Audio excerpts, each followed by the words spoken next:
ma doonaysaa inay dadku ku ixtiraamaan waxaad jeceshahayna kuu qabtaan? haddii jawaabtaada haa tahay, insha Allah fiidiyowgan maanta waxaad ka ogaan doontaa qaabka ugu wanaagsan ee dadka loola dhaqma iyo qaabka qalbiyadooda loo hanta.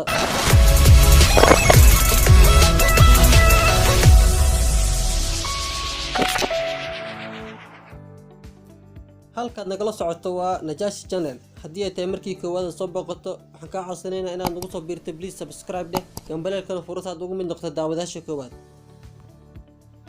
ha ilaawin inaad muuqaalka like saartid si uu u faafo dad badan u gaaro, kana qayb qaado kobaca channelka. Please share dheh, asxaabtaada gaarsii, ugu yaraan hal qof gaarsii. waa mahadsan tahay. habka ugu wanaagsan ee dadka loola dhaqma.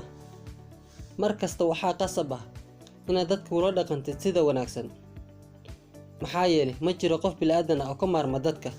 sidaa darteed, maanta halkan waxaan ku baran doonaa wadooyinka ugu wanaagsan ee aad ku noqon kartid qof ay dadka dhammaadiyaan. qodobka koowaad, markaad qofka kale ka dalbanaysid adeeg, waa inaad si ixtiraam iyo maamuus leh aad ugu dalbataa, adigoo adeegsanaya ereyada sida iga raali noqo, mahadsanid iyo fadlan. 2. waa inaad dhagta u raaricsaa qofka kale hadaladiisa markuu kula hadlayo, barbilaaw ilaa gunaanad.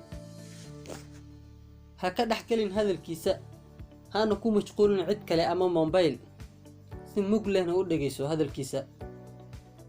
3. waa inaad ka fiirsataa ereyadaad kula hadlaysa qofka kale inay yihiin kuwo ku habboon iyo qofkii ku habboonaa. waxaa laga yaabaa muuqaalkaaga inay dadka dhan jeclaystaan, laakiin waxaa ka weyn oo ka fiican inay habdhaqankaada dadka jeclaystaan. 4. dhoola caddee. dhoola caddeyntu waa waxa ugu quruxda badan ee aad la hortagto qofka kale wejigiisa, taasoo geysan karta saameyn ka turjumaysa wanaaggaaga. ogaaw, qof waliba wuxuu kula dhaqmi doonaa sidaad ula dhaqanto.